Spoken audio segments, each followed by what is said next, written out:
Hello, আসসালামু আলাইকুম। সবাই কেমন আছেন? আশা করি সবাই ভালো আছেন।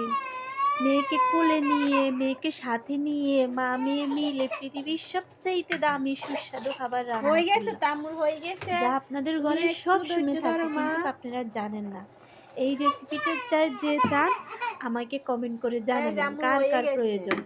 কিছুই না, শুধু নারকেল দিয়ে আর ২ রকমের সবজি দিয়ে চটপটে রান্না করে ফেললাম পৃথিবীর সবচাইতে দামি রান্না। আপনারা সবাই কি আশা করি ভালো হয়েছে? আছেন।